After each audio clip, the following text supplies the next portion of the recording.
Hi, everybody. I hope you're doing okay.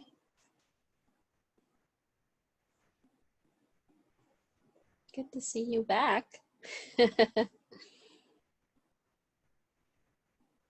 I like teaching CIS7. It's one of my favorites. Okay, so if you take a minute to download your notes and assignment for today, we can take care of that today, okay?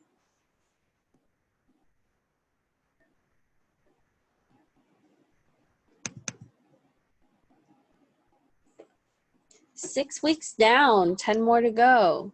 It's fantastic. Oh, I'm sorry. Yeah, let me fix that real quick because when they pulled this shell from last semester, I edited the shell, but I didn't pay attention to the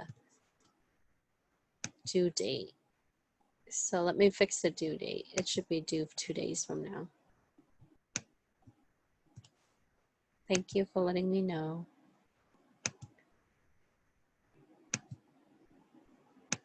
Okay. Oh. Available today. Come on, Canvas is acting up.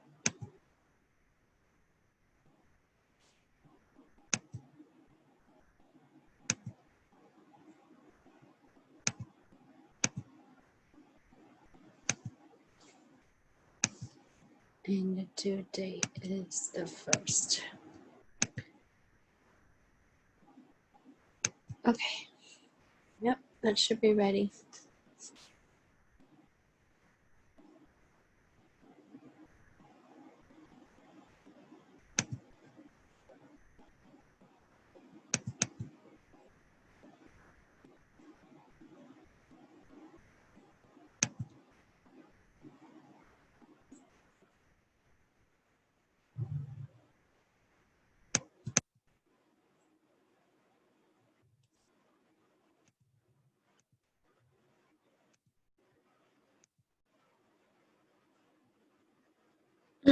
Okay.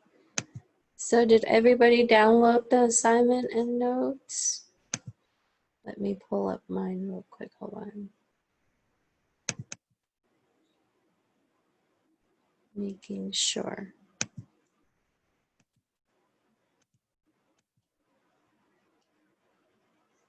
Okay, so I changed the due date. Everything should be good now.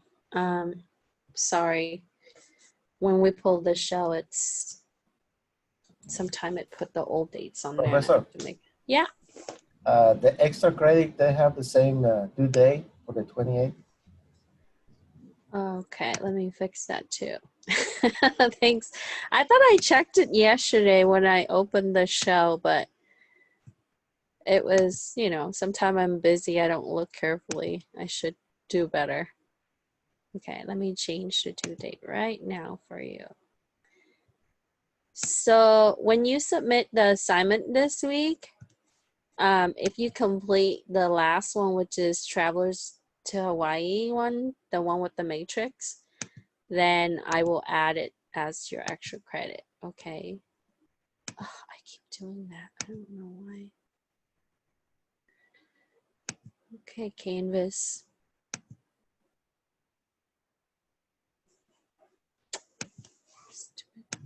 Just hold on one second. It's not working with me. All right, so due date will be the 1st, and then I will open it until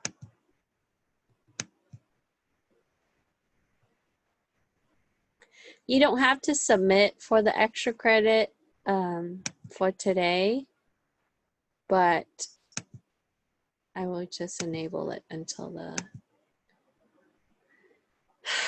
November. Okay. Sorry about the confusion. Usually I'm on top of these things. It's just, yeah, we have to submit a lot of stuff for the fall to get ready for the next semester. So it should be done this week. So I'm catching up with your grading. I only have a little bit left of lab 5. I think some of you already got all of your grade reviewed and assessed.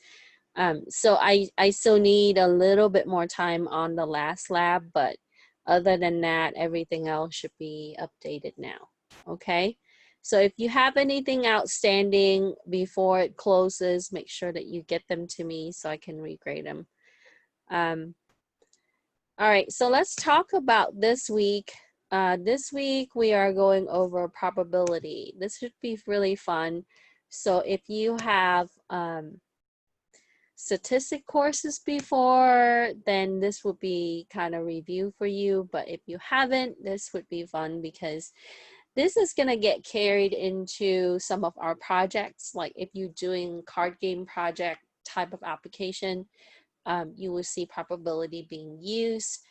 You see a lot of the programming aspect of this particular unit is going to get carried into your work if you get into data analysis, or even some of the basic, software development.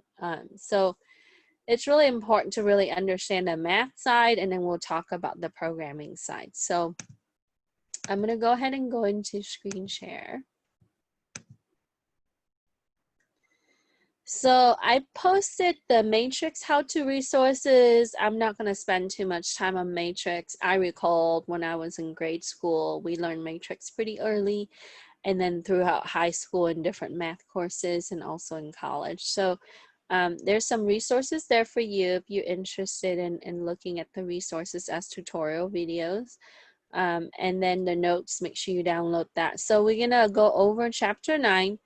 And then we're going to complete the in-class assignment, hopefully by the end of the session. And then with that, you can turn in the assignment with the extra credit. Just note the extra credit, and then I will look at that and give you appropriate credit. You don't have to submit anything else with that.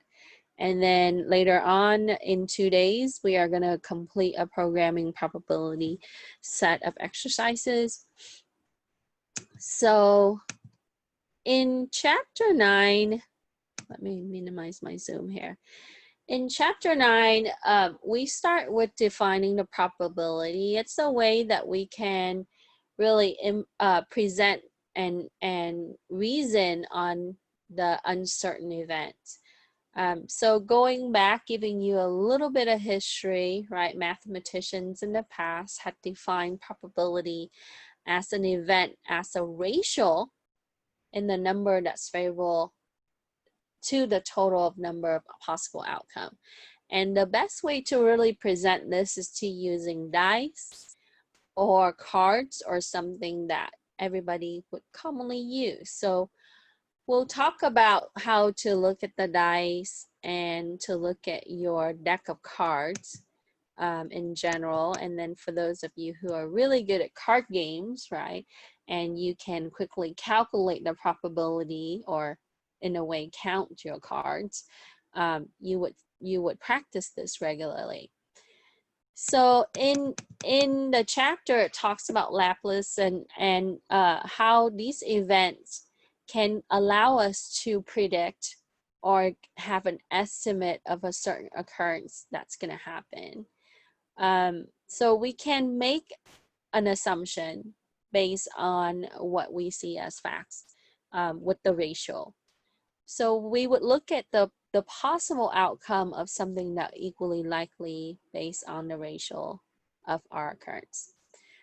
So we will also take a look at how random experiment is yielding, and we can eventually go over our random or pseudo-random in C++, and you can see how that can be implemented. Some of you have done program like that before. So the textbook talks about inclusion exclusion principle, looking at how something can equally likely happen based on our current event. The example that we're going to use is the dice. So we have a pair of dice, and our standard dice, you're going to have 1 through 6 on the faces, okay? And as we're using 2 die or a pair of dice, you know that we can measure the probability based on the outcome of the dice. So first we have to take a look at the number of possibilities that you can have the face based on the faces, where it would be 6 plays on each dice. So the cardinality of each dice is 6, right? 1 through 6. And if we're using 2, we would use the product law to be able to calculate the possible tosses, which gives us 36. 6 times 6 is going to give us 36. Now, based on that, we would look at the probability of each of these events. That will be total 6. So we can have 1 and 5 to give you a total of 6. 2 and 4 to equal to 6. 3 and 3 is going to give us 6. 4 and 2 is 6, and 5 and 1 is 6. So if we measure this, we would have 1, 2, 3, 4, 5 ways that the dice would produce a sum of 6. Okay, so if you're looking at like crap games at the casino, right, or even on the machine, at the table on the machine, you can look at the probability of you hitting a certain number with both of the dices, right, to get a sum. So in this case, let's say that we want to get a sum of 6 with both of our dice. Then we want to look at the probability in the total number of tosses to get the percentage, right? So we know that there are 36 possible tosses, based on the 6 face on each dice, and we would use the product law. Then we need to get a sum of 6 with the 2 dice combined. So we know that there would be 5 ways, because you would have 5 combinations, right, to get a sum of 6 on both, as with both dice. So our probability would be 5 out of 36. Now, let's say if we want to get a sum of 9 on both dice. So we know that we have to get a 3 and a 6. 6 is the maximum we can go. So that's going to yield a 9, a 4 and a 5, a 5 and a 4, and a 6 and a 3, and that's it, right? You cannot get a 2 and a 7 because there's no 7 face in the dice. There's only 6 faces, okay? So when we count up the combinations, we would have 4 ways, right? 4 combinations, 4 ways that the 2 dice can produce a sum of 9, okay? So therefore, we would take 9, right, divided by, 4 divided by 36, which gives you 1/9, okay? So we can reduce that to 1/9. Now, if we take a look at how we can produce a total that's greater than 8, right? So 9, 10, 11, and 12. Those are the 4 numbers that we can produce that's larger than 8, right?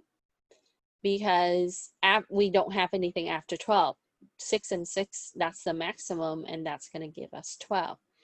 So to get the 9, we already saw in the last one that we have 4 ways to get the 9.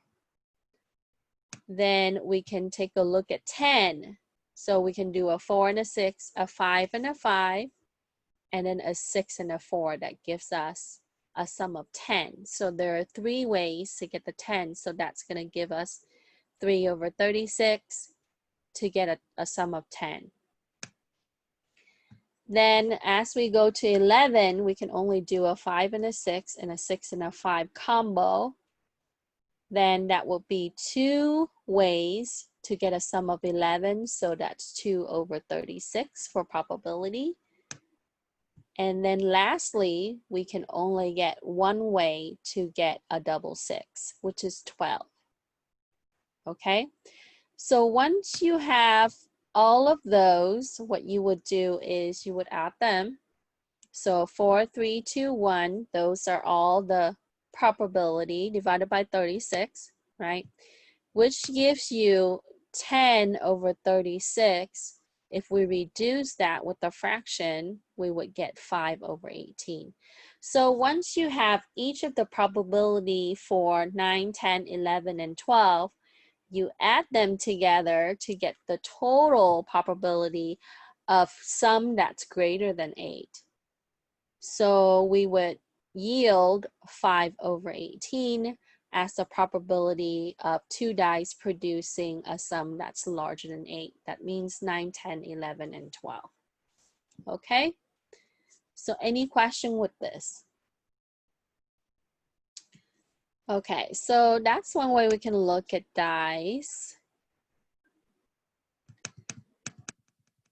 Now, let's say that if we're looking at craps, right? And we want to say, well, what if we want to do a 7 or 11 to hit?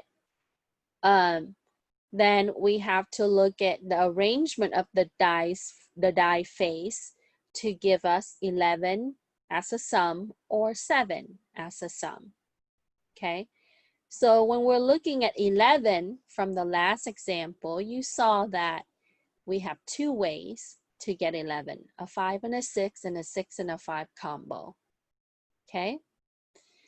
Now, to get a 7, we have a larger scale, right? We have a 1 and 6, 2, 5, 3, 4, 4, 3, 5, 2, and 6, 1. That's 6 ways to get a total of 7.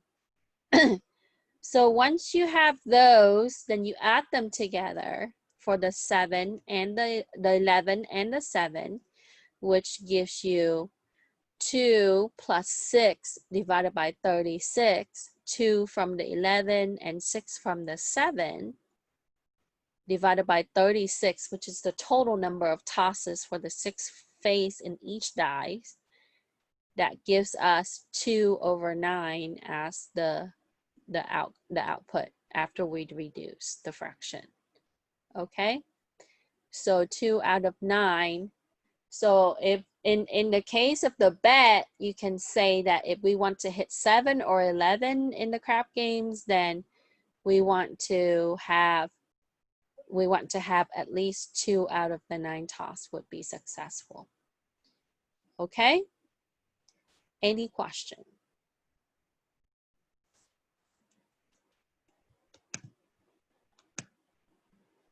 Okay, so now let's go further. What if we want to get the same number, right? Like a double 1, a double 2, a double 3. In this case, we know that there's 6 face, and to get a double, we have to get a matching for the pair. So that would be a pair of 1, a pair of 2, a pair of 3, 4, 5, and 6. That gives us 6 ways to get the same number on both die. So if you take 6 divided by 36, you should get 1 over 6. We reduce that down. So when we toss 6 times, 1 would hit as a pair. Okay? Any question? Okay, so I'll go over at least 1 or 2 more, and then we'll do the exercise together, the assignment. So let's say that we want to only use the 4 or the 3 as a match. Okay, so I can either have a 3 and a 3 and a 4 and a 4. So that will only be 2 ways to get a pair of 3 or a pair of 4. So 2 out of 36 gives me 1 over 18. So I have to toss at least 18. I'm going to get, if I toss 18 times, I'm going to get at least one hit that's going to be either a double 3 or a double 4. Okay?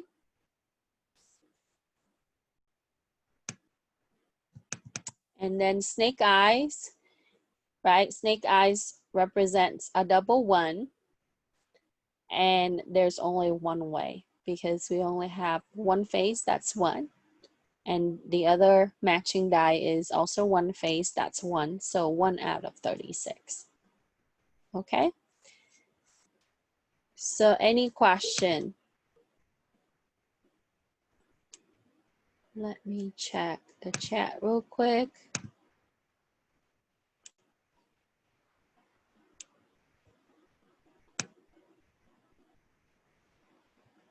Okay, so everybody got audio okay? I think I'm okay on this. Okay, so in our assignments, let's do this together in the exercise 1. So first, when you approach probability, you need to take like what we've been doing in the past, right? You need to take a look at the cardinality in the set. So in a dice, we know that there are 6 face, and if you have 2 dice, right, 2 dice, then you would multiply it. So we would have a 6 times a 6, which gives us the size of the sample space. So we refer to this as sample space. So that will be 36. Okay. So if we have a pair of dice and we're using standard dice, there's no special additional phase, right? So there's 6 phase.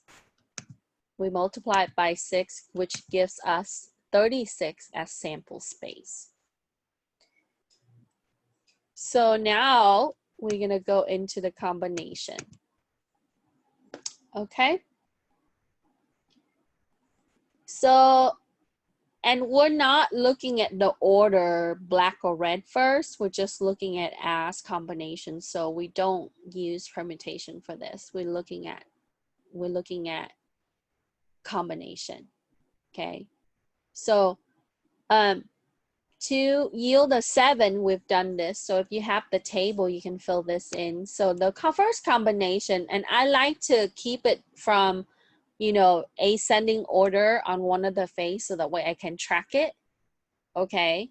And then I would go descending order on the other face, the other dice, so I can track it. Okay. So I can have 1 and a 6 to give me 7. A 2 and a 5 to give me a 7. So as you go on, move to the right, you see that it's increasing, right? A 2 and a 5 here. So if we have a 2 on one dice, we have to have a 5 on the other to get a 7. A 3 on one, a 4 on the other to get a 7. A 4 on one and a 3 on the other to get a 7.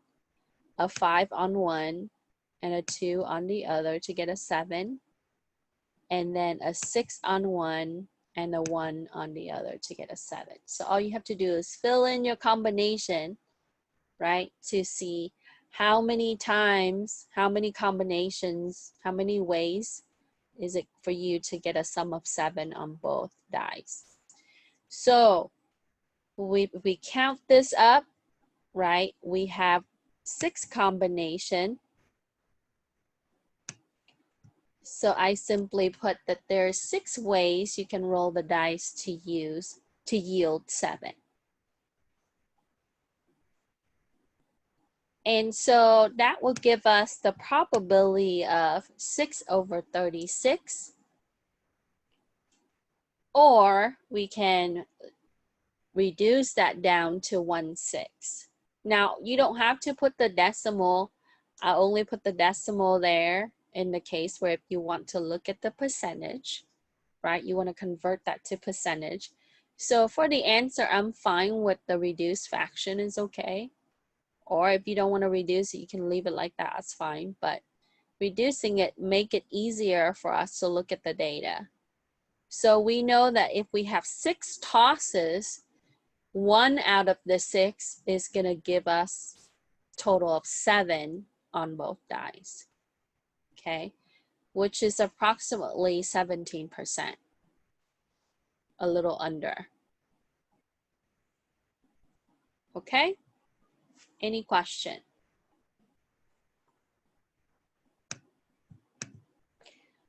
So for the table, we just have to fill out the combinations. Then we calculate the probability for 1B.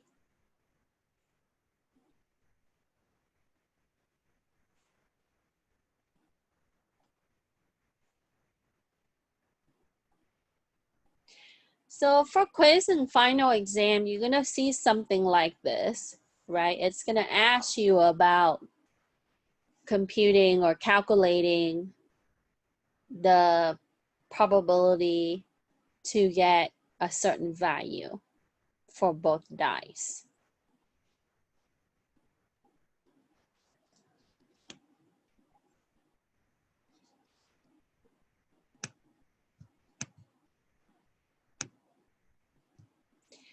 So in the next one, it asks you for the probability to roll a sum of less than 7 with a pair of dice. So less than 7 means what? 6, 5, 4, 3, and 2. You cannot roll a 1 on both dice, right? The minimum number is 2 because it's a 1 and a 1, it's going to give you a 2. So 2 up to 6. Okay? So first, we need to look at a sum of 6. So I would have a 1 and a 5, a 2 and a 4, a 3 and a 3, a 4 and a 2, and a 5 and a 1 to get me a sum of 6.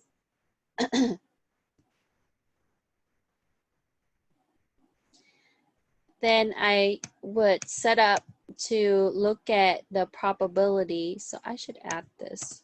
Hold on one second. So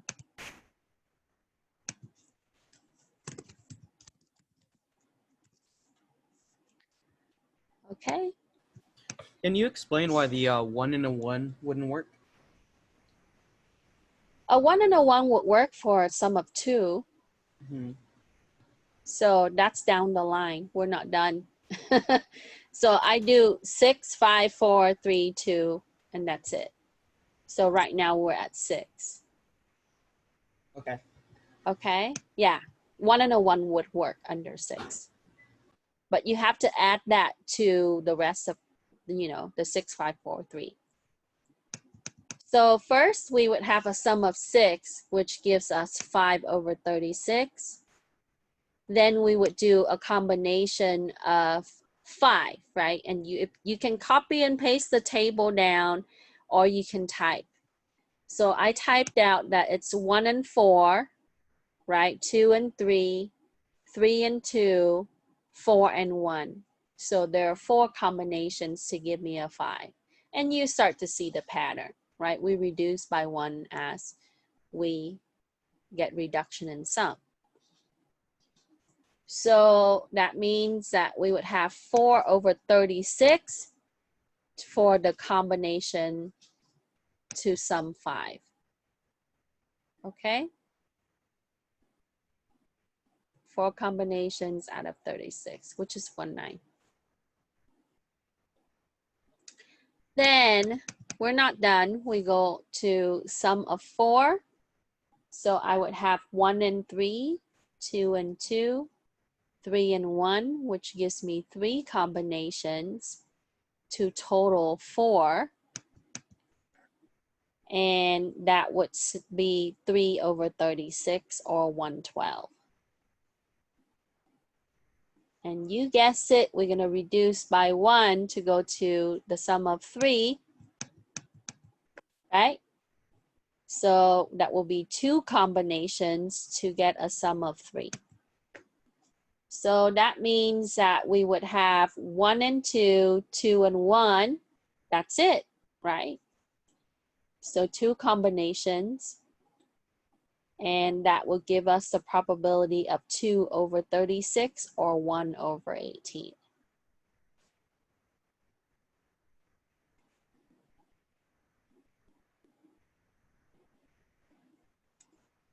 Okay. And then lastly, going back to your question, the 2, sum of 2, which will be, sorry, it got cut off here, but let me move my whole question down to the next page so I can have it all together for you.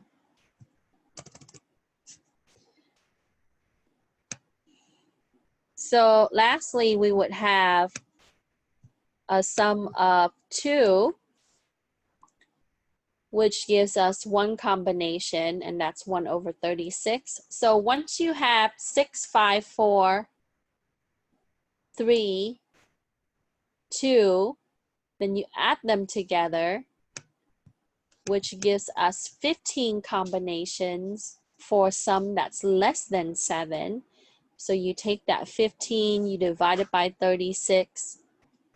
We can reduce that down to what, 5 and 13? 5 over 13, or 41.67%.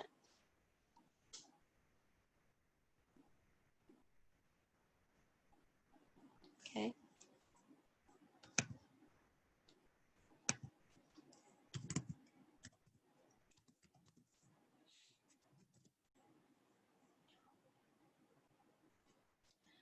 So when you get a question that would ask for a certain value and under or and over, you have to go through and check out all the probability for each of the sum and then add them up, right? And add up the probability, so that way you would get the total probability for all of the sum within certain range.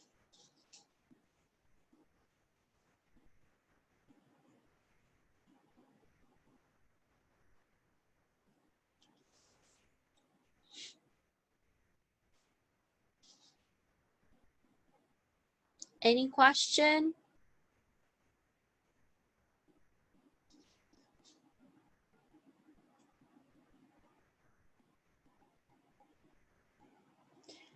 So as you can see, it's important to understand the combination, the combinatorics going into this chapter, so that way you would know how that would be calculated. Then it's easier to learn probability once you understand the combinations of combinatorics.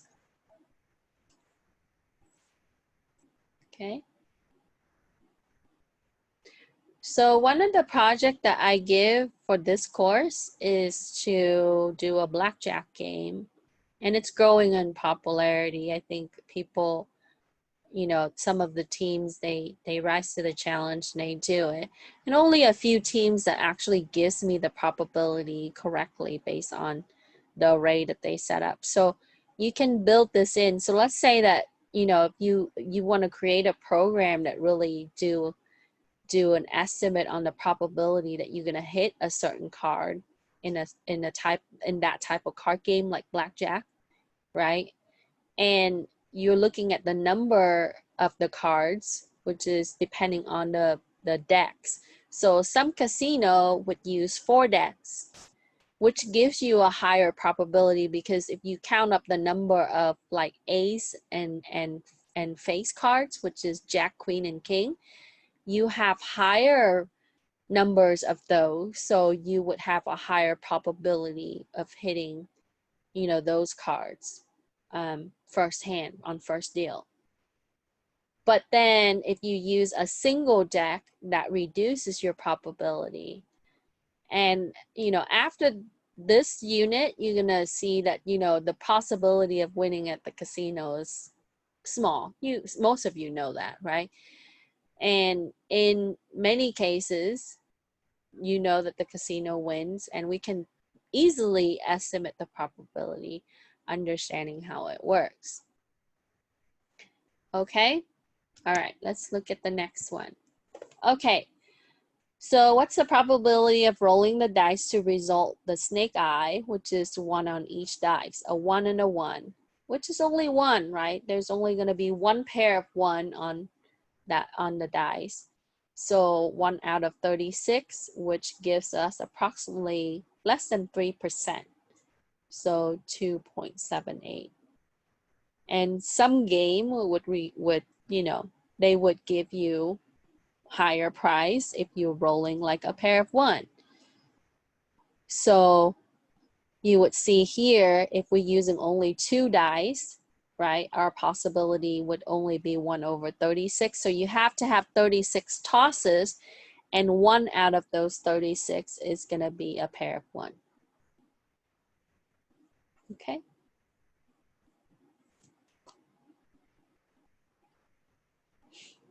question?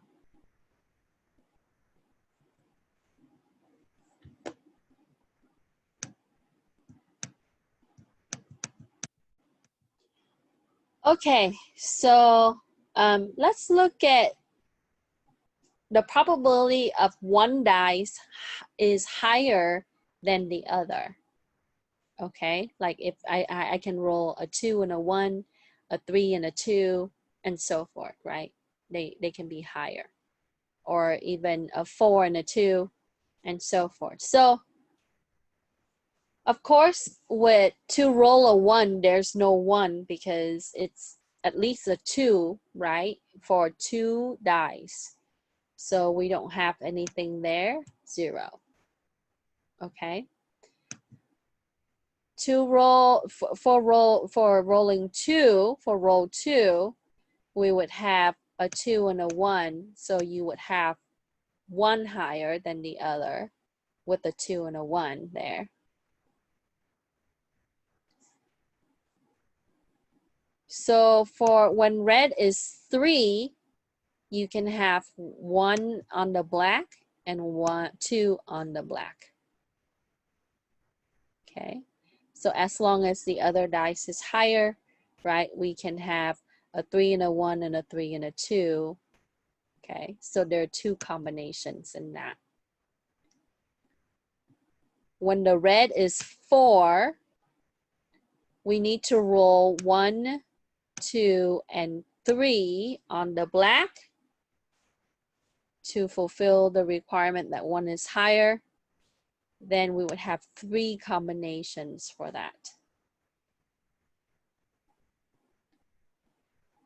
When red is 5, then the black would be 1, 2, 3, and 4. Then we have 4 combinations for that. When the red dice is 6, we would have 1 through 5 for the black, which gives us 5 combinations. So we know that our sample space is 36. And we can add these up, 1 plus 2 plus 3 plus 4 plus 5, which gives us 15. So 15 divided by 36, we can reduce the fraction to 512, and it would be approximately 42%.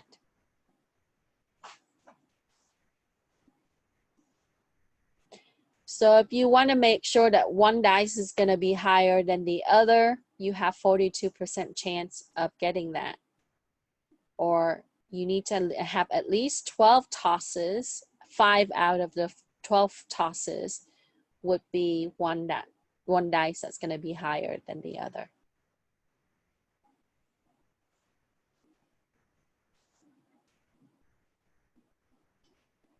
Okay, any question?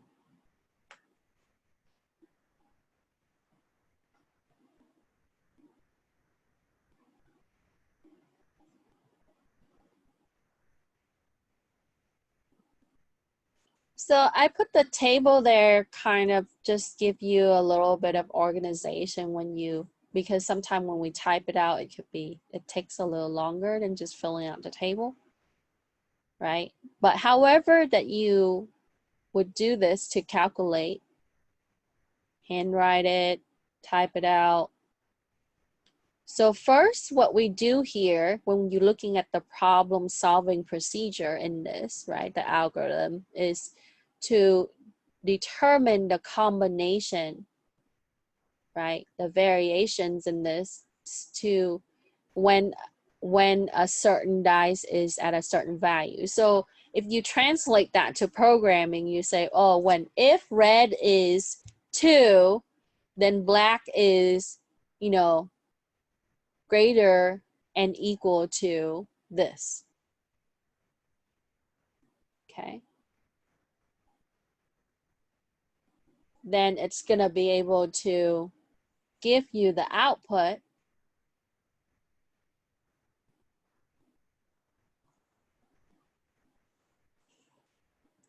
So when you're looking at a math problem, definitely gonna be programmable, right? In cases like this, we can say that yes, we can definitely program the dice. So when I was teaching JavaScript, one of the students wants to take on a challenge because for their final project, I give them a list of requirements and they can do anything they want with that. One of them wants to do a dice game, and when he turned it in, I asked him, I said, did you look at the discrete portion of it? Did you calculate out on how it's gonna be? How do you know that the score, you know, if you just randomize the dice, do you have an expectation of a certain wins? And he said he didn't. So when you're looking at game development, especially with the dice, you really have to have a certain expectation. This is why this type of knowledge is important, right? Where, you know, from a casino standpoint, if you work as a programmer for like San Manuel, Pachanga, etc., you have to think about how, you know, how many hits the user are gonna get in order, how much money they're gonna invest before they actually hit, right? They say that it's random luck, it's not. Okay. Question.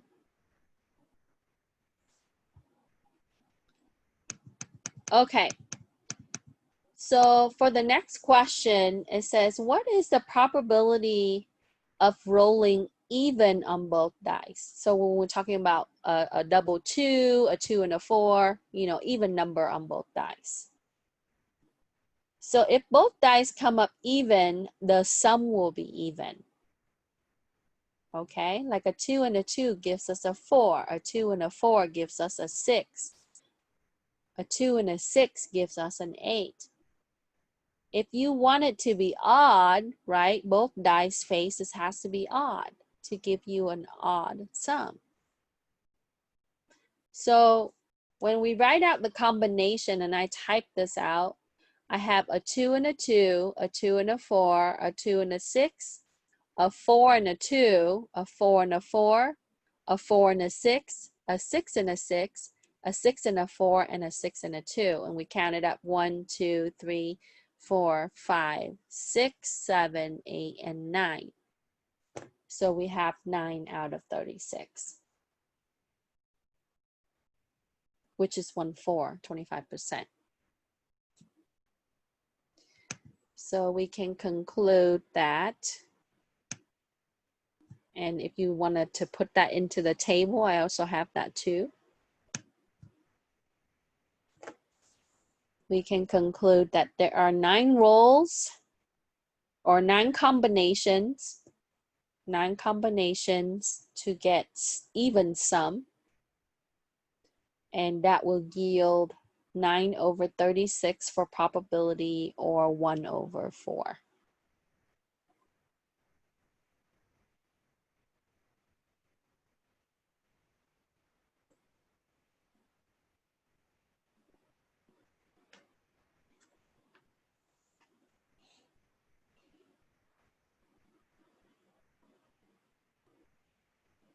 Question.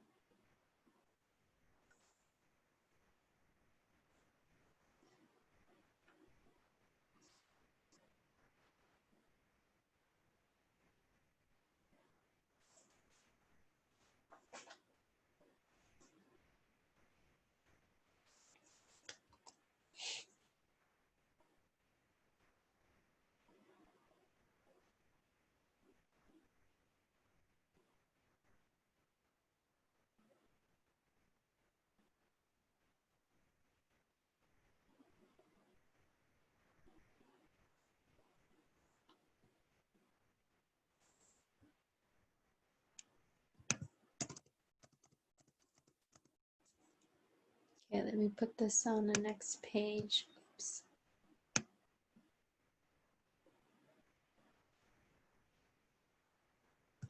Okay, so we conclude for number 6 that it is 25% or 1/4.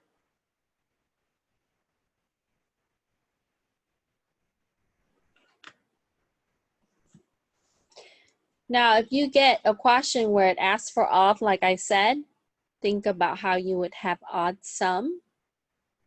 Okay. So for odd dice or face number value, then you can write out the combination, count up the total number of combinations, and then be able to, now we know how to calculate that already, right? Previously from the last chapter. And you can use that to check. But with this, I do this so that way you can visibly see it and it's easy.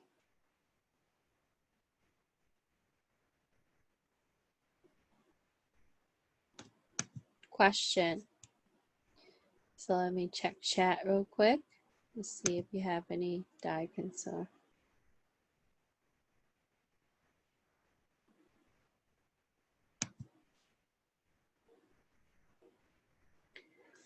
Okay, so I'm gonna flip back to the notes. So after the dice example in the notes, it's gonna go over the cards. Okay, so I wanna go over the example first, and then when we do the assignment, it's easy. So in a normal deck of cards, we're not including the jokers, right? We include from A's, which is 1, and A's can be treated, you know, it all depends on the type of card games. So from A's, which is 1, all the way through 10, and then we have face card, Jack, Queen, and King. In a deck of cards, we also have 4 suits, diamond, heart, spades, and club. Okay, so 2 black and 2 red. Okay, the reason why I say this is that not everybody knows about cards, because if people don't play cards, they won't know. Okay, so there are 52 cards in a deck, not including the jokers. Then, so what is our sample space? If you're using a single deck, it's 52. Okay, now if you're looking at certain casino or certain game at the casino, most casino, they use 4 decks or higher. Right? So when it goes to the shuffling machine, right, they would stack the 4 deck and then it would shuffle. So if you have 4 decks, right, 52 times 4, you have a larger sample space. Okay? But in our example here, we only have 52 cards, a single deck. So let's say that we're looking for face card, and face card really means what? Jack,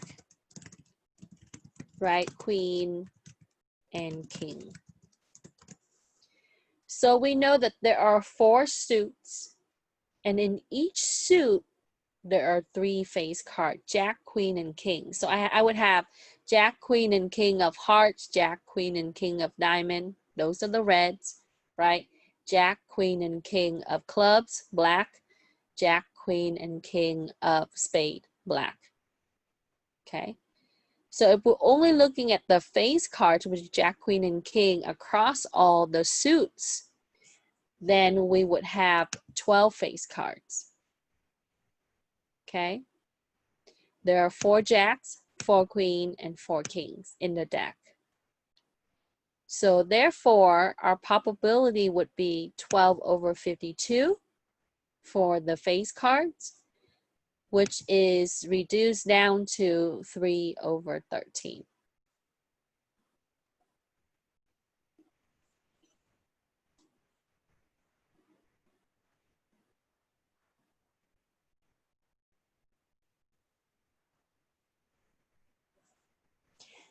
Then if we want the cards to be black, and we know that 50% of the cards in a deck is black and the other 50% is red, right? You got 2 suits that are black and 2 suits that are red. So that would give us the half, 1 over 2.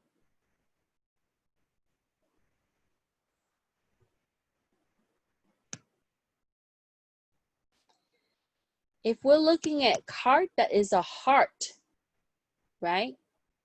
So you have ace through 10, and then the 3 face cards in the heart suit.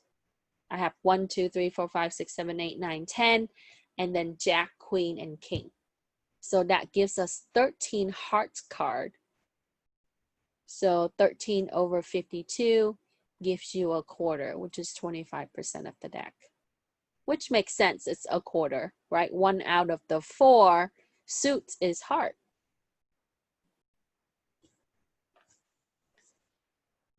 Now if we want only the queen, so there are 4 queens in the deck, and 4 out of 52 gives you reduction of the fraction as 1 over 13. 4 queens. Okay. And if we're looking at cards that are number, and I'm not counting ace in this case, right? 2 through 10, we exclude ace because in most card games, ace can be treated as 1 or 11. So if we're counting 2 through 10, then you would have 4 times 9, which is 36 cards, right? 2 through 10 gives you cardinality of 9. There are 4 suits, so we take 4 multiplied by 9, which gives you 36. 36 divided by 52, we can reduce that down to 913. So let's say that in a card game, and I'm trying to predict to see if I can hit any of the number between 2 to 10, right? I know that my probability would be 9 out of 13. Okay. And if you're good with math, if you're looking at a table game, when people are sitting around table and when they're dealing cards, right, that they say that that's counting cards, then you can also predict what card you're gonna hit based on what card is shown.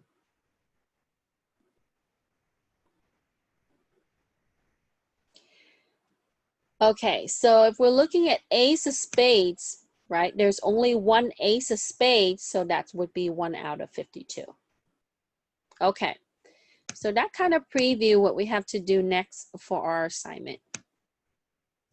We already talked about the queen. So if a single card is drawn from a standard deck, what is the probability of such event? Okay, so if I wanted to draw a queen, there's the probability of getting a queen in a deck is 4 over 52, which is approximately under 8%. Okay. And if I want a red face card, either a heart or a diamond, and be careful with this one, red face card. Okay, so what are the face card, right? We talked about Jack, Queen, and King. So I can have one set, 3. There are 3 in the heart for the hearts, which is red, and then another 3 for diamonds. So that gives me 6. 6 out of 52 gives you a little bit under 12%. So you can reduce that down as a fraction is okay.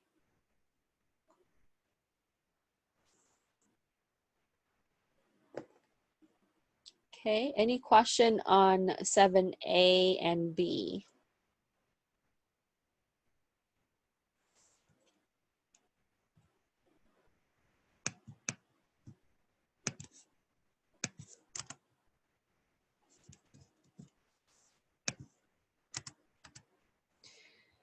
So if we want the cards to have the same suit, right? So in a suit, so we're talking about diamond or spade or club or heart. Each suit has 13 cards, right? If we're counting ace through 10 and then plus the face cards. So 13 out of 52, which is a quarter, 1/4 or 25%. Right? There's only 4 suits in the deck, And if you're looking at the same suit, that's going to be 1 out of the 4. Or 13 out of 52.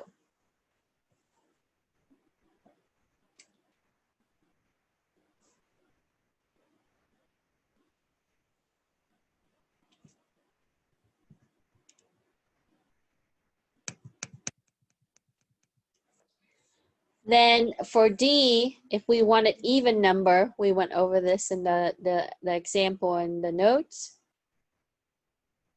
Okay.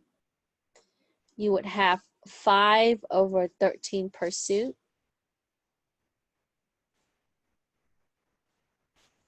So that would give you 20 out of 52 for all suits. So what does that mean? So if I'm only looking at, let's say, diamond, right? I can have a 2, 4, 6, 8, 10. That's 5, right? 5 out of the 13 cards in that suit would be even number. And you have 4 suits in a deck. So you take that 5, you multiply it by 4, which gives you 20. And that will be 20 out of the 52 cards in the deck for all suits.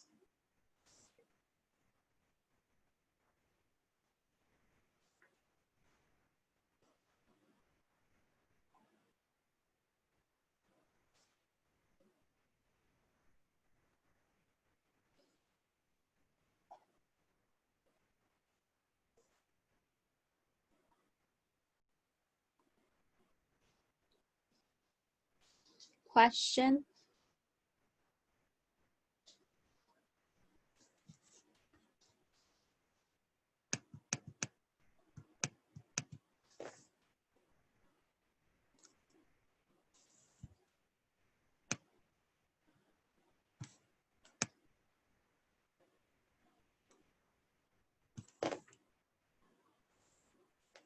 No question. Let me check chat real quick.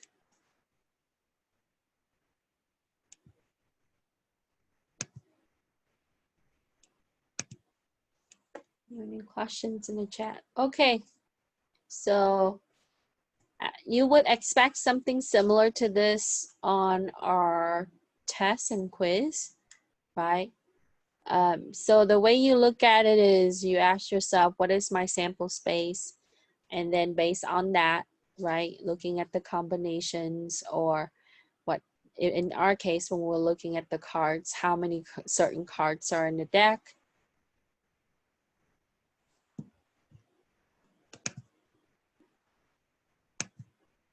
Okay, so now let's take a look at our notes again.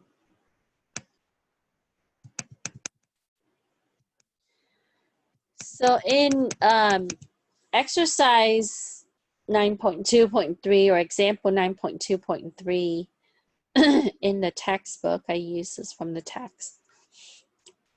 In an urn that contains 15 red balls and 10 blue balls, and you have a single ball that's going to be drawn. What is the sample space? So first you ask yourself, how many balls are in the urn?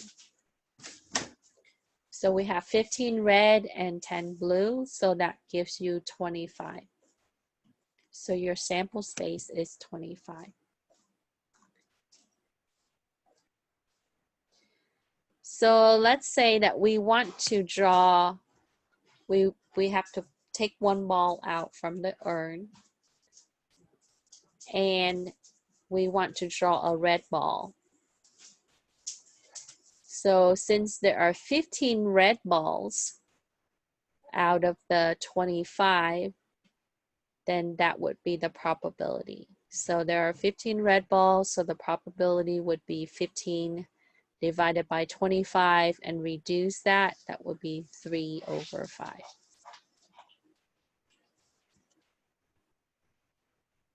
Okay.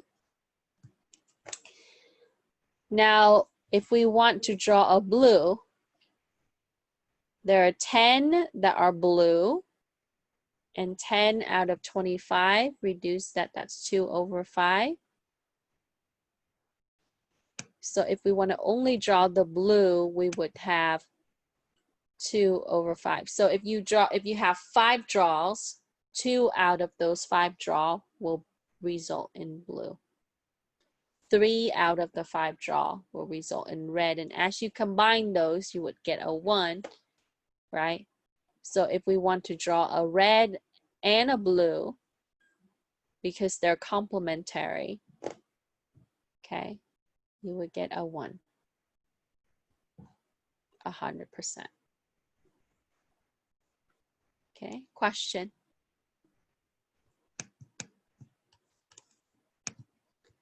Okay.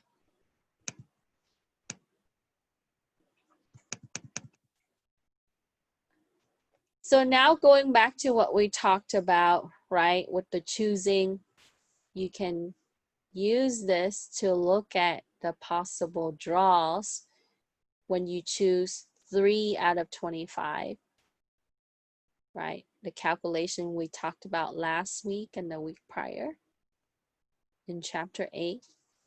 So we would do 25, 24, 23 divided by 3 times 2 times 1, which gives us 2,300 possible draws. Okay. Now, if we choose 3, and if we want all 3 that are red, then you choose 3 out of 15. That gives you 455 ways of choosing 3 red balls. Okay. Then the probability of that, we would take 455 divided by 2,300 of all the draws. And we can reduce that down to 91/460.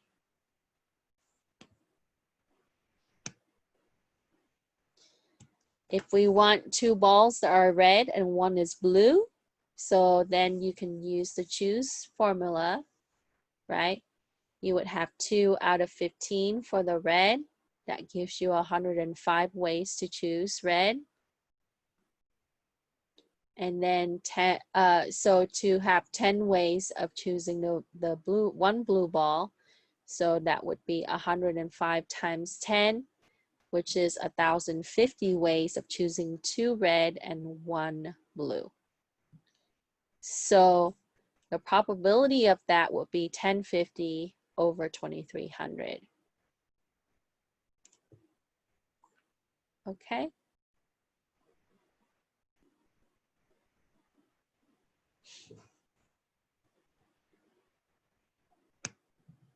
So now, if we're looking at the replacement for the balls, like that means when I draw it and I put it back, my cardinality stays the same in each draw, which is 25. And you would take 25, raise it to the 3rd power. So when I take out a ball, if it's red or blue, I put it back in the urn, and then I take out another one again. So in this case, I would have my cardinality and I would raise it to the 3rd power because there's 3 draw. So that gives me 15,625 sequences for 3 balls with replacement. So if we want just the red, then we would have 15 to the 3rd divided by 25 to the 3rd.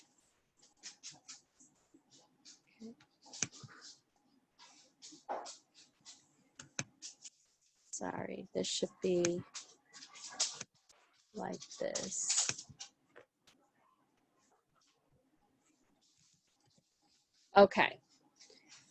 So since we have a little bit of the understanding for this, let's do the next one. You have a bag and you have 10 balls.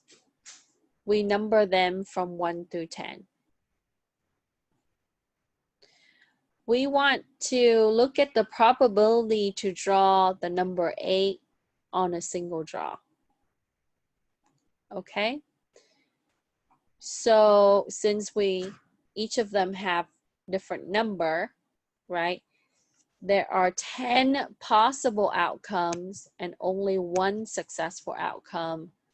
So we would have a probability of 1/10, right? Because we're only going to take one out of the bag and there's only 10 balls in the bag. So 1 out of 10 would be the number 8.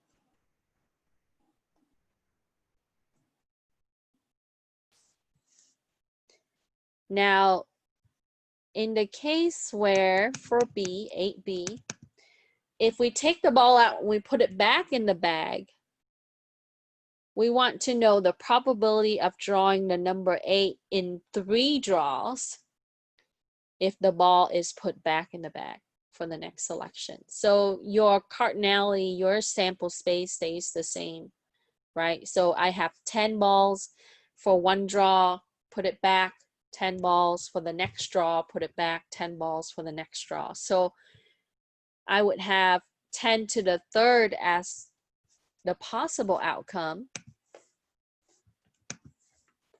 So that would be 1,000. And when we're looking at inclusion and exclusion principle, we have to look at what is the outcome of not having the 8 ball. If we take the 8 out, we would be left with 9 balls. Okay, so the outcomes that doesn't have the 8 ball would be 9 to the third power, which is 729 in any draw. So that means that that leaves us 271 outcomes that contain the 8 ball. Okay. So we would take, how did I get the 271? Once I calculate this, I take the 1,000, I subtract 729, which gives me 271, right? Because remember, we talked about that just now. They're complementary of each other. The non-8 ball and the 8 ball, right? So that leaves us 271 that would contain the 8 ball in the possible outcome. So I would take 271 divided by 1,000, which gives me the probability.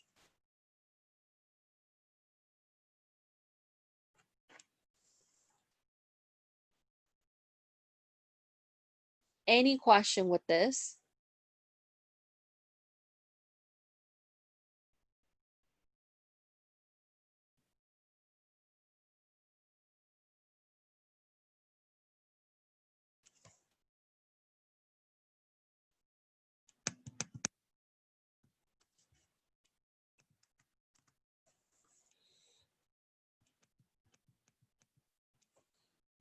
Okay. And you don't have to write it verbatim, right? I wrote it out like that so that way you can see the explanation.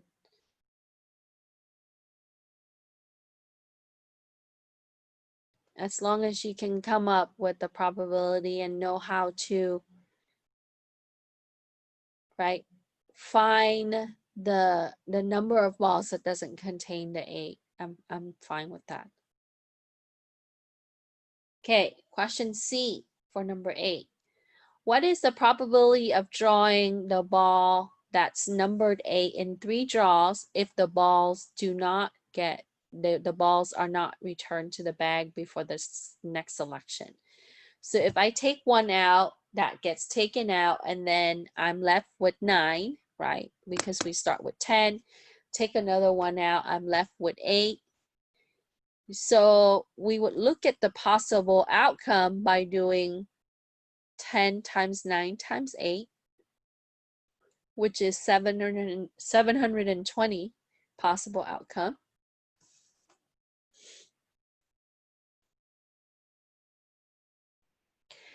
So now we have to take a look at the possible outcome that do not include the 8. So with the first draw, I started with the 10, right?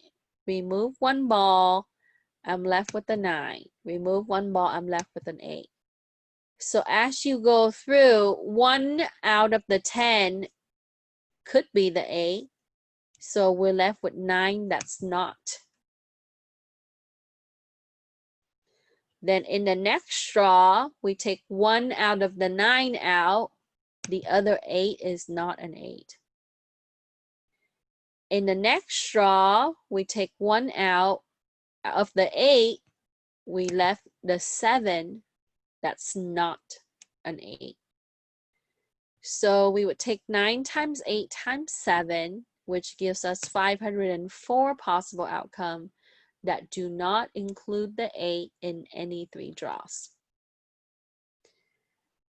So we would take 720, subtract 504, which gives us 216 outcomes that includes an 8. With that, the 216, we take that and we divide it by 720, which gives us the probability of drawing a number 8 ball, and we remove the ball and not return it each time in 3 draws.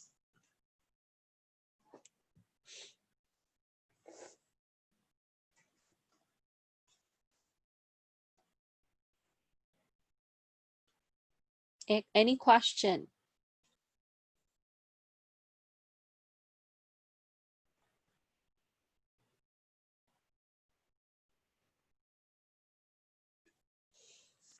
Okay, so no question.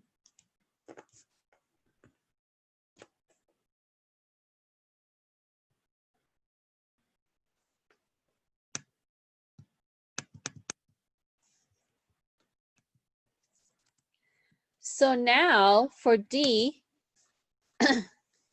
if we want to really draw a specific number, right? Like a number 9 and a 5 and a 2 in any order. Okay, in 3 draws. So I want to pick a ball that's a 9 or a 5 or a 3, and I have 3 draws. And in each time, I would put the ball back into the bag. So my sample space is the same. Okay, very much like the dice. Okay, you have to take a look at your combination for this one. So I can have a 9, a 5, and a 2, a 9, a 2, and a 5, a 5, and a 9, and a 2, a 5, and a 2, and a 9, a 2, a 9, and a 5. So there are 6 successful outcomes that would have those 3 numbers out of 1,000. Where did we get 1,000 from part B? Right up here, right? Because we're returning the balls into the bag after each draw. So 6 out of 1,000, we can reduce that down to 3 over 500. That will give us those 3 numbers. And each time we return the ball in the bag.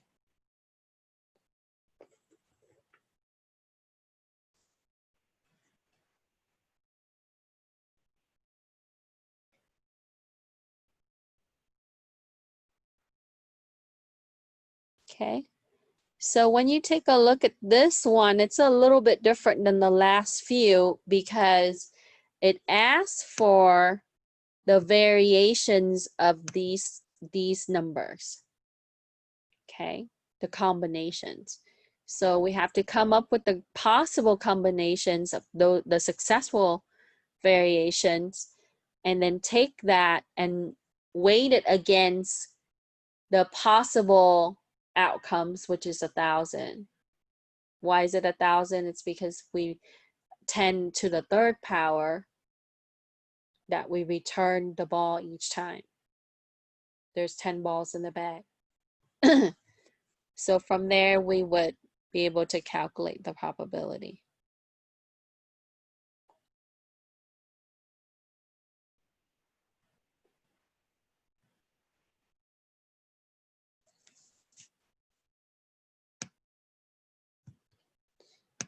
Okay. I'll leave this here for a little bit.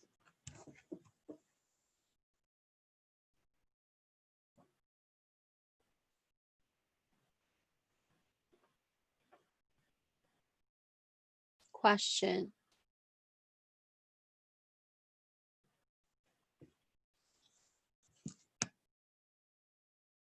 Okay. So part E for number 8. What is the probability of drawing the numbers 952 in any order of the 3 draws if the balls are not returned to the bag for the next selection? So based on part D, we already know that there are 6 successful variations of getting those numbers, right? The 952, 925, and such. Okay, so we know that there are 6 successful outcome out of the 720 possible outcome. Why is it 720? Remember, we did the 9 times 8 times 7. Instead of the 10 to the third, we use 9 times 8 times 7 to get the sample space when we don't return the ball. So our probability would be 6 over 720, which reduces down to 1 out of 120. Okay, I would have 1 successful event out of 120 draws to get 952, or in any variation of 952.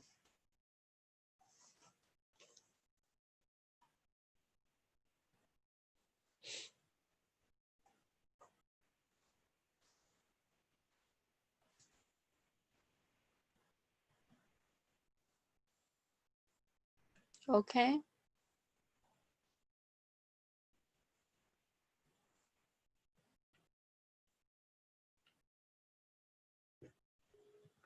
Any question with question 8? Any parts? A, B, C, D, E.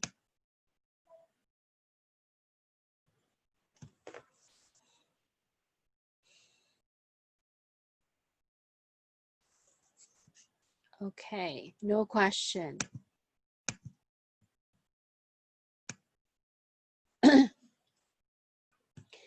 Here it gives you an example of the fair coin toss.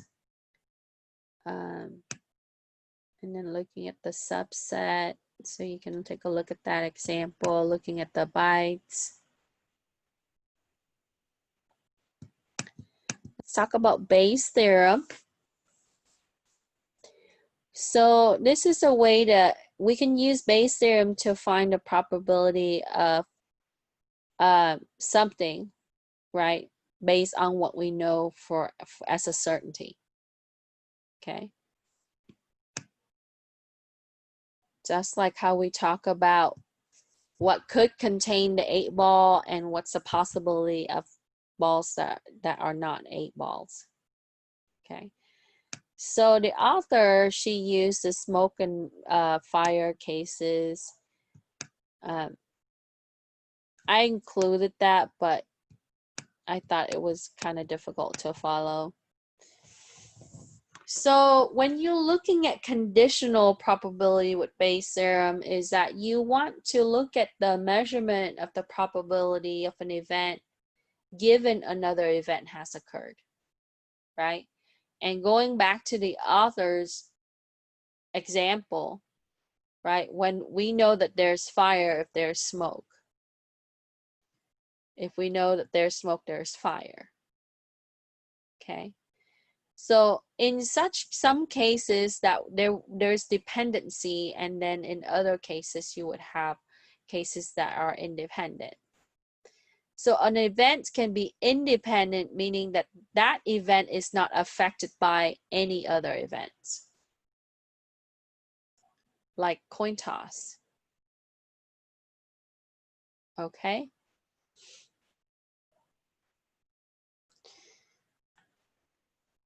So the historical data, the past occurrences doesn't affect the coin toss, because you can toss the coin and whatever you got previously, it doesn't tell you anything about the future outcome. So that will be independent.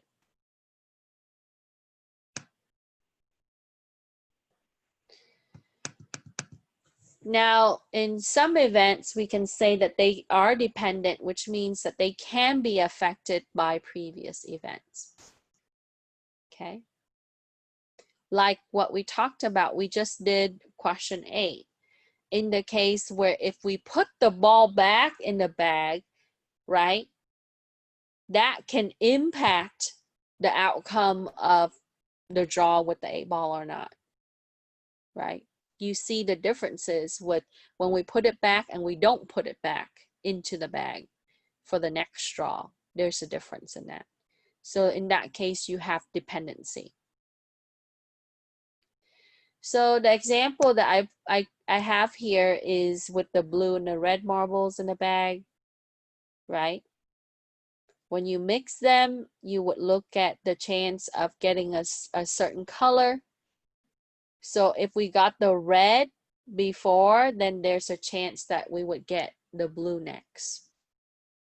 Okay, so in such case, you would see that there's dependency. Okay. Question.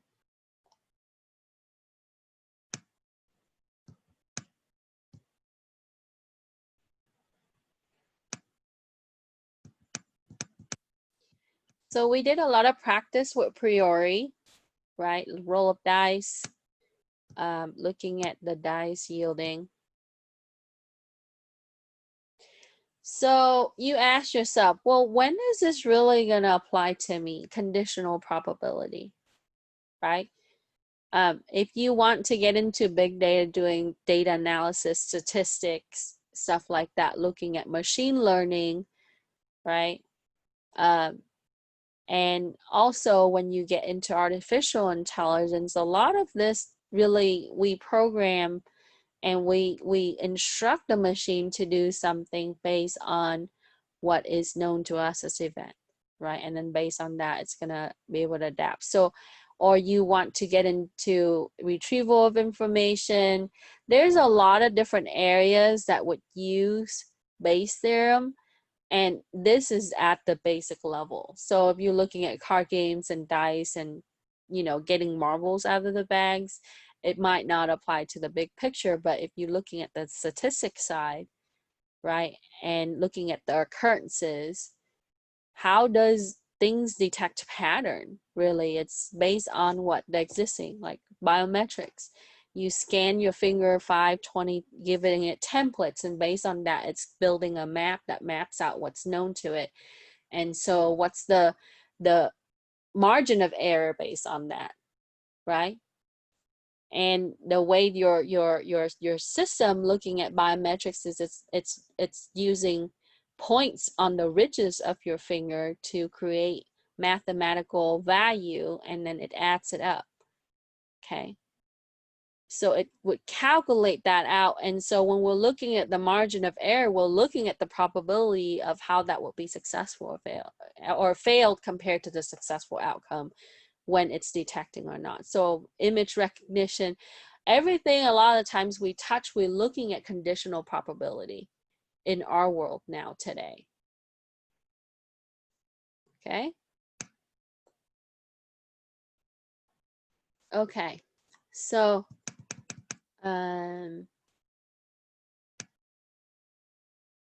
paradox, more example, other applications, the case with the H1N1 virus, how to calculate that with the positive, and then you can also take a look at, you know, you can visit websites and they have, you know, modeling out on the data on COVID-19, right? And you can take a look at how that they derived the model and the calculation based on the existing data. So that's very interesting. So you can, you know, see how this would apply to what we talk about with conditional probability. Okay. Okay, so let's talk about tree diagram and the probability of tree with the branches. Okay. So with the tree, the way that we want is we want to add the branches and the ends to really indicate the probability on each of the branch, right? While the outcome is going to be written. Okay. So let's say that I have one location, let's say a bank. Bank A has 50% of its loans fulfilled.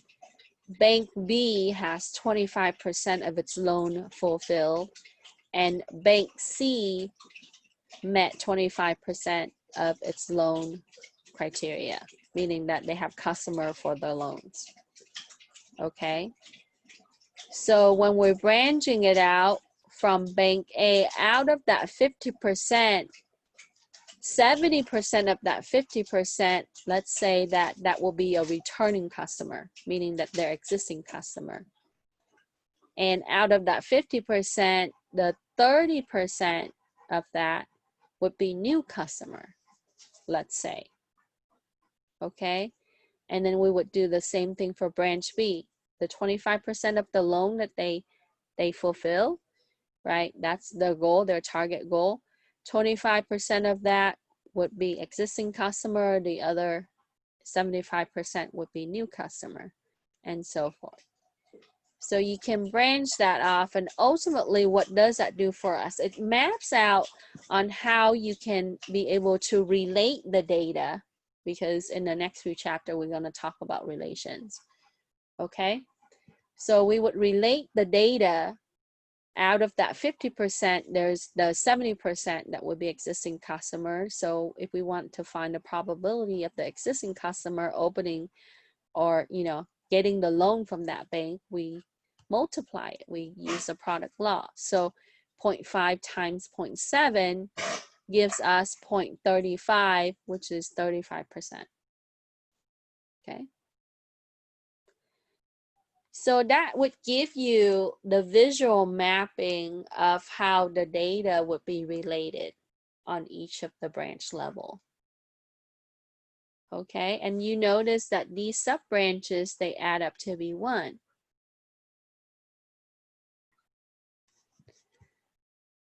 Okay, so the question that we should ask is, should we multiply or add, right? So when you're looking at the branches, like right here, going from one branch to the next one, the parent to the children, we would multiply. And then across the same generation, the children and the children, we add. Okay. The leaves, that's what they call it, right? Okay. So here, that kind of give you another picture of something that we can analyze. People that have diseases and people with no diseases, the positive, the negative, the positive and the negative added to be 1 or 100%.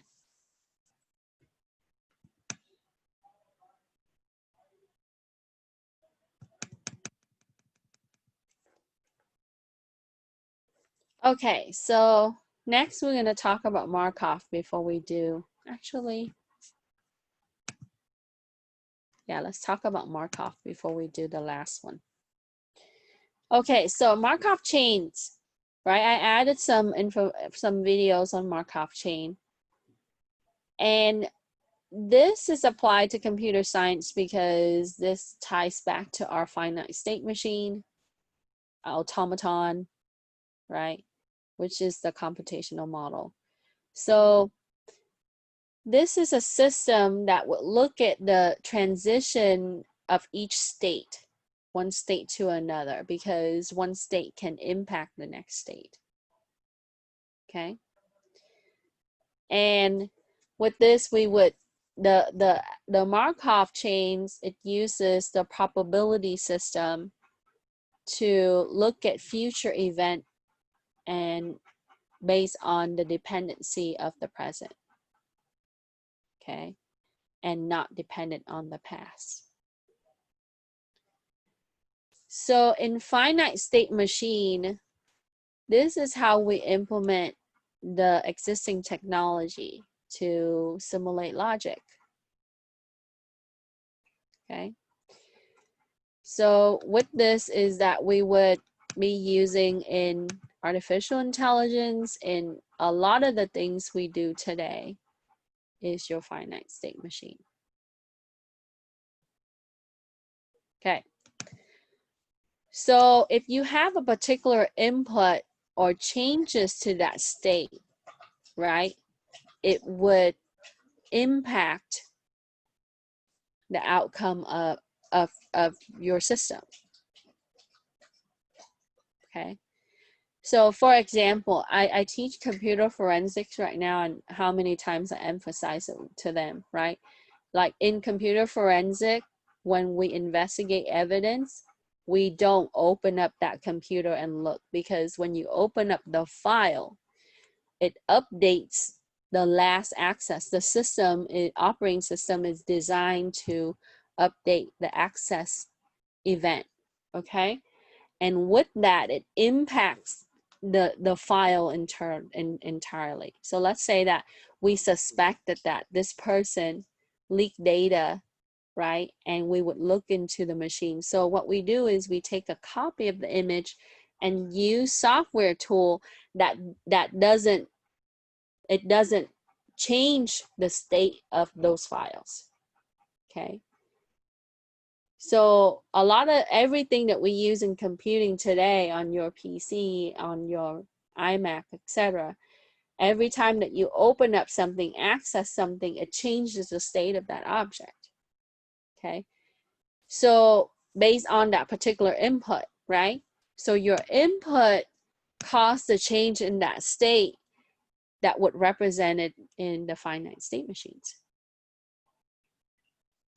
Okay.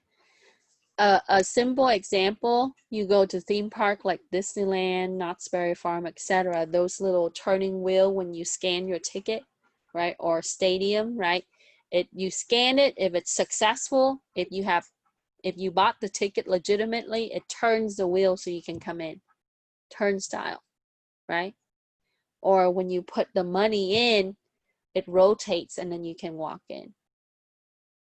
Scan your card or whatever, right? So this is another way to really look at how it would be impacted. The coin is pushed, it unlocks, and it rotates. And this is what you see with like payphone from back in the day. You guys are too young for that probably, right? So you drop the coin into the phone, right? Because the way the payphone was designed, it measures the weight of the coin. So sometimes the sound of the coin, they used to do it based on the sound of the coin. Once it hits a certain panel of the container, it gets the sound. That sound translate to, you know, dimes, nickels, and quarter. Then it knows how much. But after a while, they do the weight. And this is what you see with vending machines and such. So on that perspective, right, somebody has to program those. Okay, so here it gives you a little bit more on deterministic finite state machine and non-deterministic finite state machine. Okay, and it talks about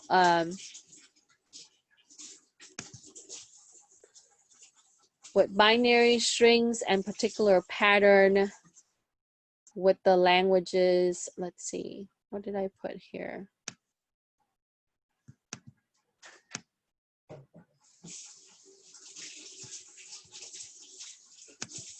Okay, so it says that there's slight variations in ways that state machines are presented visually.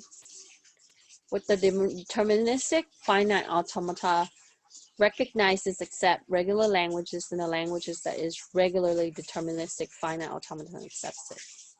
Okay. So it's going to look for, the example that we use here is the binary string. And it's going to look for the 0 as the first character. So 001, 010, 000, etc. as the valid string. So if anything that's not starting with the 0, it's going to consider that it's invalid. Okay. The next part, it talks about Markov chain. And this is the process where we would look at the changing of the values over time. Okay. So the future is not dependent upon the step that's led to the present state. So it's not depending on the past. And this is what considered as Markov property.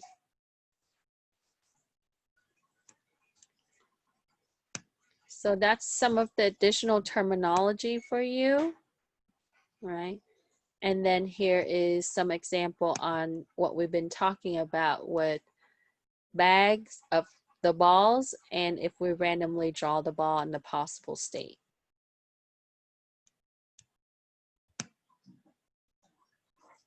Okay, so we have replacement of ball, or if we don't replace the ball, right? Will that impact the outcome? And you saw that with the calculation. So with state A, when we don't replace the ball, right? This state right here, if we don't replace the ball, we would see that the result, right? Your probability would be higher compared to if you replace the ball, then your probability is lower. Okay.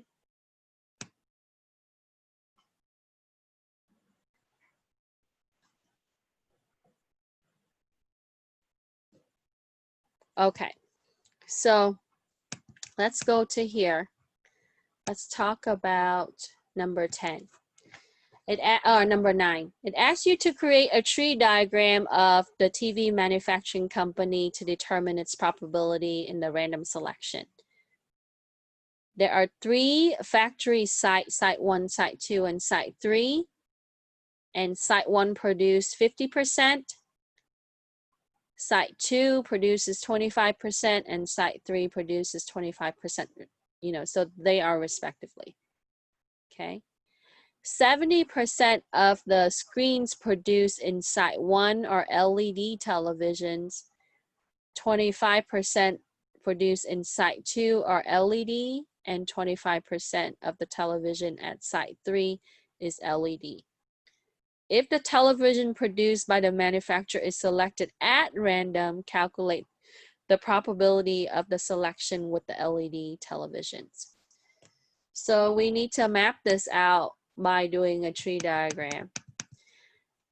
And, you know, you can do the line, or if you want to be drawing kind of like this, I just use insert shape in Microsoft Word, and you can draw the line and you can type in the text. Okay, however you want to do that. You can do the arrows, you can do, so insert shapes. Okay, and then I just simply use a line, and then once you have that, it shows you the design. You can change the color if you like. You don't have to do all of that. So we note here that site 1 produced 50% of the television in the company. Okay. And out of those, we're going to branch off. We're going to have 70% of the 50% that will be LED. Then we know that the other 30% are not LED. That would be other TVs. Then next, this line right here, right? This middle line right here represents site 2, 25% of the television. And out of the 25%, 25% of those 25% is the LED. 75% of the 25% TV at site 2 is other. And in site 3, we produce 25% of the television, right? And so out of the 25%, 25% of those 25% is LED and 75% is other TV.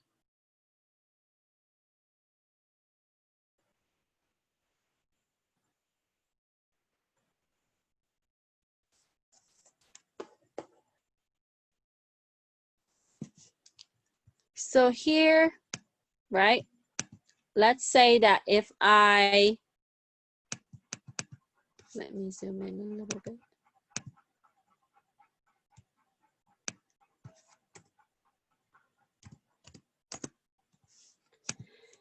If I look at 100 TVs that's produced by the company, and I wanted to see the number of LED production out of the 100 TV, I can conclude that site 1, right, produced 35 TVs, because we would take 70, this 70 right here, multiply it by the 50%, which gives you 0.35, multiply it by the 100, which gives you 35 TVs. With site 2, for the probability selection for the LED, we would take the 25%, multiply it by the 25%, which gives us 0.0625, which means that it's approximately 6 TVs that are LED at site 2 out of the 100. And in site 3, we're going to multiply down the branches again. So 0.25 times 0.25, which is the same as site 2, right? Which gives us 0.0625, which is approximately 6 out of the 100 TVs that are LEDs. Okay? Now, we can go the other way. We can take a look at what would be other televisions, right? Like LCD or in plasma or something that they produce. Question.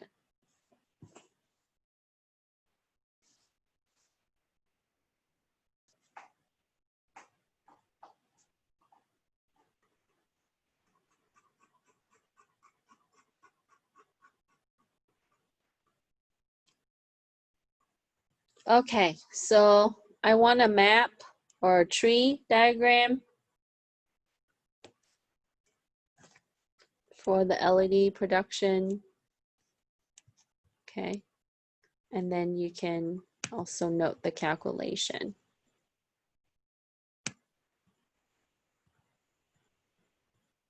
Any question with 9?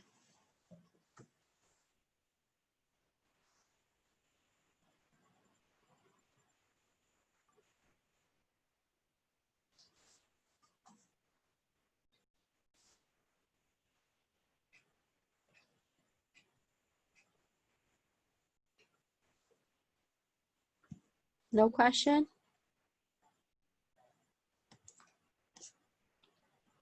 Okay, so let's talk about extra credit, which is number 10. Okay, now if you continue and add the solution onto number 10, when I grade it, I'll look for it. And then if you have it, I'll add it to the credit column. You don't have to submit a separate document. I found that throughout the last, few years that I've been teaching this is more of a convenient way to just only do the extra credit portion of it, versus like a game or something like that, and that's different. So if you have adequate solutions for this, right, in your submission, then I would include that in in the extra credit, okay? And extra credit will go into the deficient area of your grade at the end, and I usually make notes of it. So going into the final, you should be able to get all the grades except for the project and the final. And so you can see what you would be getting in the class. Okay. So it says that once visitors arrive at Honolulu, Oahu, they want to go to 2 of the other islands, which is Maui and Kauai. So there are 3 islands. There's Oahu, which is in Honolulu, and then there's Maui and Kauai. Okay. So when on Oahu, which is the main island, 70% of the tourists would go to Maui, and 20% would go to Kauai, and 10% stay on the same island, which is Oahu. So 70% would go to Maui, 20% would go to Kauai, and 10% stays. But if they arrive at Maui, they would continue to stay. 40% would stay in Maui, 50% would go to Kauai, and 10% would return to Oahu. Okay. So, and then when they arrive to Kauai, 30% stays there, 30% go to Maui, and 40% go back to Honolulu. Okay. So I kind of drew out this little map right here for you. They're color coded, right? And then I added the percentage on the arrow for you so you can see. Okay, so what do I want for the extra credit?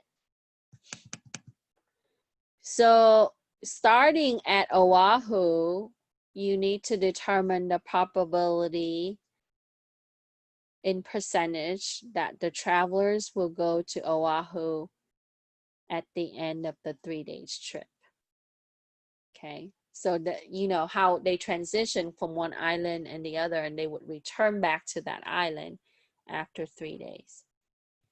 And we want to create a matrix, a 1-step matrix to represent the transition in that island, and a 3-step transitional matrix to look at how when they go from one island, who stays, and then transition all the way back to Oahu. So I want a matrix. Okay, you can just do 1 3-step, it's okay. And then I want you to state the percentage of the travelers that will be back in Oahu, Honolulu, at the end of the 3-day trip.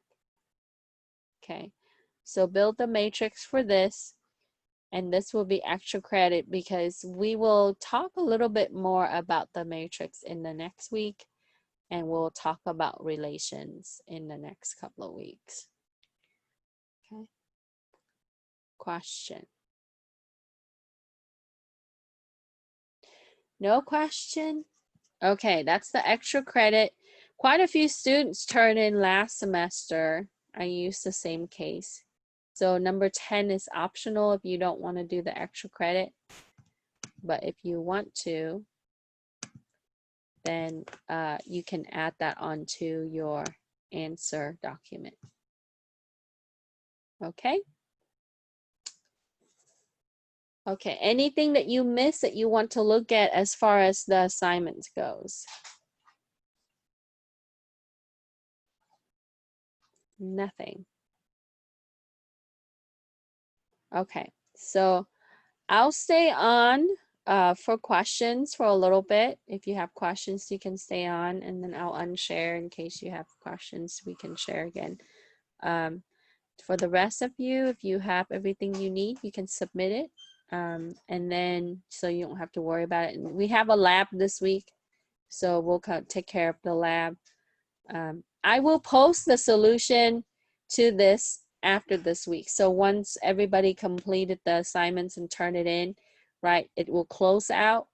and then the people who got the extra credit will get that. So the extra credit is only for a short period. So if you have the solution, add it to your document. Okay, and then I'll post the solution later on. Thank you for typing your name into the chat. Have a wonderful night. I'll see you on Thursday.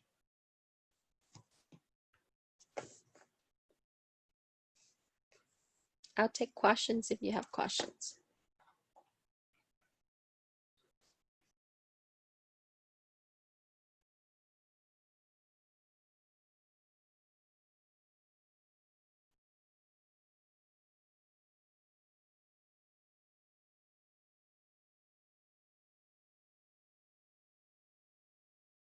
Will we go over Monty Hall problem during the semester?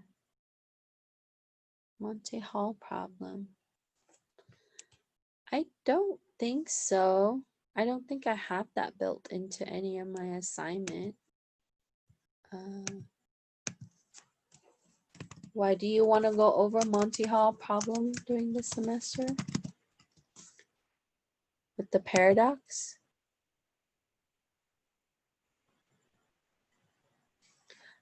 I'll take a look at that and then maybe I can make adjustment and add that. I see what you're talking about now. Okay, Albert? Okay, cool. Have a good night. Eric, do you have any question?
Okay, Eric, I'm gonna sign off now, okay? If you have any questions, let me know. Have a good night.